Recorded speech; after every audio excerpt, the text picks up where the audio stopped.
Hello, my dear, is Scorpio. Hello, my dear. Kumusta po kayo?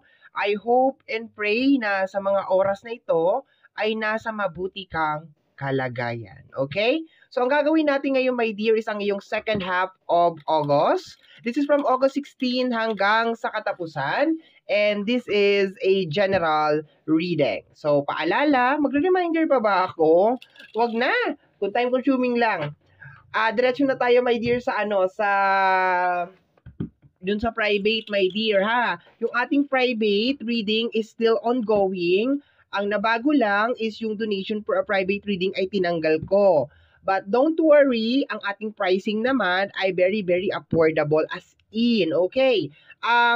Announcement lang din sa mga magpapareading sa akin na please mag-provide po kayo ng screenshot. Kasi payment first po tayo. So mag-provide po ng screenshot kasi meron pong mga nare-reading na inaako na nag-send daw sila, okay, nag-send daw sila tapos nagagawan ng reading. Ngayon, after may nagsasabi na, o kaya kung regular client kita, mag-PM ka muna sa akin, wag ka basta-basta magsisend. Okay? Kasi yung ano mo ay inaako minsan ng iba. Okay? I hope naiintindihan ninyo yung ibig ko sabihin.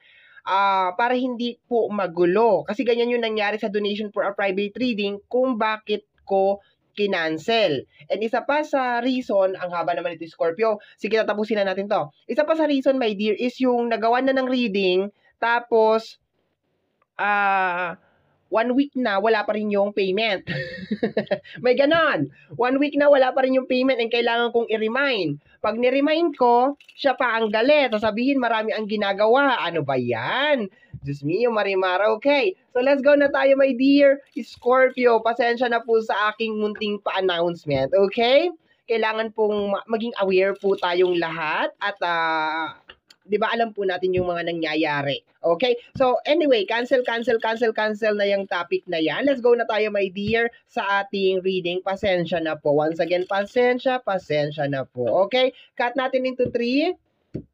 Marami pa sana akong ichichika eh. Kaso wag na. Ang dami nangyayari sa private. Okay. So, let's go tayo, my dear. Hanapin na natin ang yung first card. 8 cards to, my dear Scorpio, in total. 8 cards. Okay, tingnan natin yung mga eksena, kaganapan, para sa mga araw na ito, no? 16 hanggang sa katapusan ng August, Scorpio. Ayan. Tingnan natin. Let's go, my dear Scorpio. Okay, we have here the energy of the Knight. Okay, Knight of Wands. Ang nakukuha ko na energy sa kanya is more on adventure, okay? So, baka meron kang mga adventure na gagawin ngayon, okay? Isa sa mga pinaka-extreme, okay? Or adventure is yung mga mountain climbing, yung mga ganyan, yung mga jet ski, yung mga, alam mo yun, yung mga pagsakay ng Ferris wheel, ng roller coaster, nabubulol ako, okay? Mga ganon. Pero, sa mga major naman na energy ng adventure, my dear, is posibleng pagtahak ng panibagong landas, paglipat ng trabaho, paglipat ng bahay, yung mga ganon, di ba? Something na parang i-explore mo, something na posibleng nagmi-mix emotion ka, kinakabahan ka, natutuwa ka, yung ganon, my dear. Kasi ang Knight, my dear, is moving forward, my dear, na energy, connected sa energy ng explore, okay? Baka for some of you, is ini-explore ninyo ang inyong mga sarili sa mga araw na ito. Saan ba ako magaling? Pwede ko ba itong itry? Pwede ko ba itong subukan? Yung mga ganyan na eksena, my dear, okay? So, expected mo yan, my dear, ngayong second half of August. Mamaya, ika-clarify natin to. Let's go tayo, my dear Scorpio. Okay, tingnan natin. Baka for some of you is you're exploring the truth. Okay, baka meron kayong mga gustong malaman. Okay, so tingnan natin, my dear. Next card, Scorpio. We have here the energy of the Five of Swords. Speaking of meron kang gustong malaman, baka meron kang mga tao na gusto mong kausapin. You want to know the truth. Gusto mong malaman ang katotohanan. Gusto mong i-clarify niya yung iyong mga kutob at ang iyong mga hinala. Meron din mga tao na parang magdi-disappear, my dear, sa araw na ito, sa mga araw na ito, okay? At pababayaan ka, my dear, sa mga bagay-bagay na dapat parehas nyong sinusuong or parehas nyong hinaharap, parehas nyong tinatrabaho, okay? So, ang Five of Swords kasi is may konting energy ng abandonment, okay? So, baka yun ang isa din yun, my dear, sa reason na parang kakausapin mo siguro yung tao, o bakit mo ko inabandon? Bakit ganito? Bakit ganyan? Ba't hindi ko siya kino-close, my dear, sa ibang scenario or ibang eksena, my dear? Okay. So, let's go tayo, my dear. Okay, eto mayroon lumalabas over here. We have here the 10 of Wands. Okay, so parang ganun nga, my dear, yung energy. Connected, my dear, sa mga tao na iniwanan ka. Connected sa mga tao na pinabayaan ka. Okay, so posibleng you are ito sa energy ng Knight, gusto mo malaman bakit? Bakit? Anong ginawa ko? What did I do? Anong ginawa ko? Bakit kailangan mo kong iwanan sa ere? Anong ginawa ko? Bakit kailangan mo kong ganituhin? Anong ginawa ko? Bakit mo ko kailangan itrato ng ganito? Kasi meron tayo ditong Knight of Wands. Sinabi ko kanina na hindi malayo, my dear, na extreme na adventure like yung mga, yun nga, yung Ferris wheel, roller coaster, mountain climbing, adventure, pwedeng-pwede yun, my dear. Pero kung sa regular lang na buhay, i-basic lang natin yung energy at i-connect natin dito sa dalawang card na ito, my dear. Eto nga, no, you want to find out. Gusto mo malaman, my dear Scorpio, bakit? Anong ginawa ko? Bakit bigla kang naglaho? Bakit iniwanan mo ko? Bakit pinababayaan nyo ko? Nadala-dala ko tong mga wands na ito, nag-struggle ako. Bakit? Bakit pinaubaya nyo sa akin lahat to? Okay, ganon. Para kang naalala ko tuloy yung senaryo nung bata ako. Syempre, handaan, piyesta. Habang naghuhugas ako, umiiyak ako. Kasi marami kami magpipinsan. Bakit ako lang ang naghuhugas? Bakit ako lang? So, parang ganun yung pakiramdam. Marami kaming dapat naghuhugas ito. Meron dapat taga-sabon, meron dapat taga-banlaw. Pero, yung pakiramdam ko during that time, sasabunan ko, tapos babanlawan ko, tapos ako pang magpapatuyo, ako pa yung ganon. Tapos ang nakakainis pa doon, my dear Scorpio, kasi kapupunas ko pa lang ng plato, kalalagay ko pa lang sa lalagyanan, may kumukuha na ng plato. So, nakakainis, 'di ba? Nakakapikon, kumbaga. Okay. So I'm just setting some example, my dear, no. Hindi naman kita pinagtatawanan, it's just more on parang mas maganda kasi, my dear, ang reading pag meron kang example or 'di ba, nakaka-relate din ang reader dun sa binabasa niya, okay? So let's go tayo, my dear Scorpio, but yun ang nakukuha ko dito, my dear. You want to know the truth. Gusto mo malaman, my dear, bakit? Anong ginawa ko? Bakit kailangan nyo kung, ayan, oh, may justice card over here. 'Di ba? Kasi pakiramdam mo, my dear, parang pasan-pasan mo ang daigdig sa mga araw na ito. Wala man lang kumukumusta sa'yo, wala man lang nagtatanong if, Scorpio, kumusta ka na? How are you? Okay ka lang ba? Kaya mo pa bang buhatin yung mga wands na yan? Okay? Kasi kung makikita mo dito, my dear, sa Five of Wands, ayan, oh, Five of Sword, ayan. Iniwanan, my dear, yung mga swords sa'yo. Okay? Iniwanan, and then tumalikod yung dalawang energy dyan o yung dalawang person dyan. So, ayan. So, ibig sabihin, kailangan mong i-shoulder lahat to. Tapos, kina-clarify pa dito ng 10 of Wands. Ayan. So, ibig sabihin, parang sino-shoulder mo nga talaga lahat.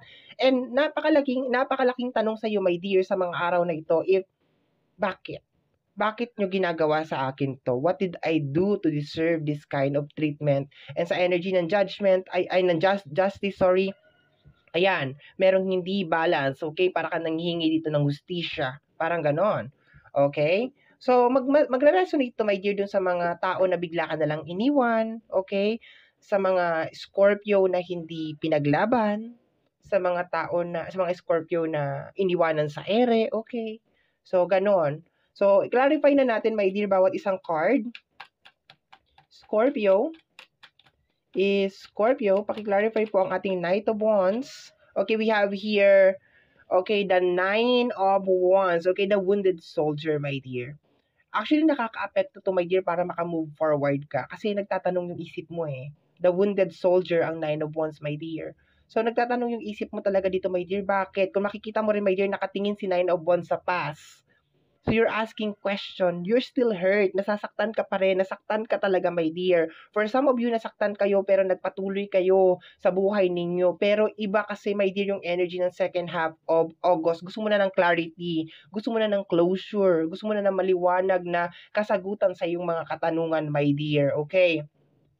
Kung meron din mga tao na iniwanan ka, my dear, you want to know kung babalik pa ba sila. Gusto mo malam, babalik ka pa ba? Babalikan mo pa ba ako? Mahal mo pa ba ako? Yung mga ganun, my dear. Okay? Para hindi ka na umaasa.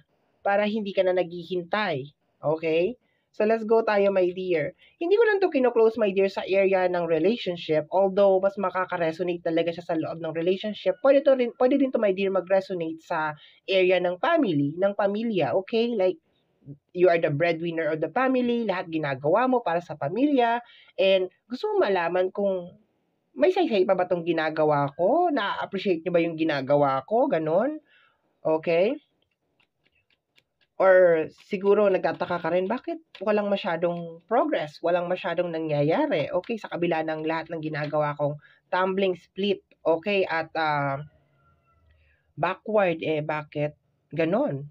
So we have here the energy of the world card. So sinasabi dito, may dear, masasagot na tong iyong mga katanungan. Kung mayroon mga tao na iniwan ka, masasagot na, my dear, kung babalikan ka pa ba nila. You will have this clarity, my dear, sa second half of August if ano ba yung lugar mo sa mundo? Ano ba yung lugar mo sa buhay niya?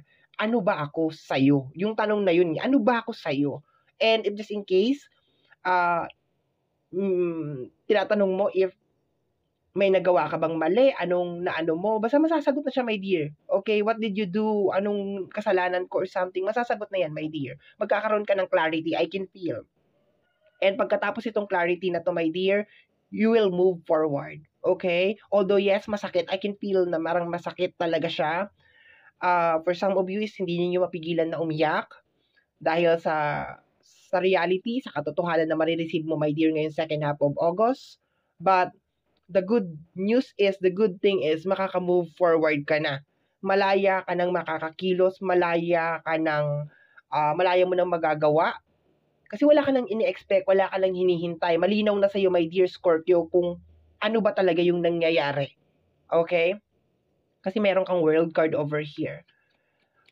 Last two cards, my dear Scorpio. Last two cards, we have clarification ng ating Ten of Wands. Clarification ng ating Ten of Wands. Let me see, my dear Scorpio. We have here the Six of Wands. Bakit mali-mali ba ang tawag ko sa mga cards today? Okay? We have here the Six of Pentacles. Okay? Six of Pentacles is related sa energy ng giving, sharing. Ayan. Sinasabi ng card na to na parang lahat naman ginawa mo.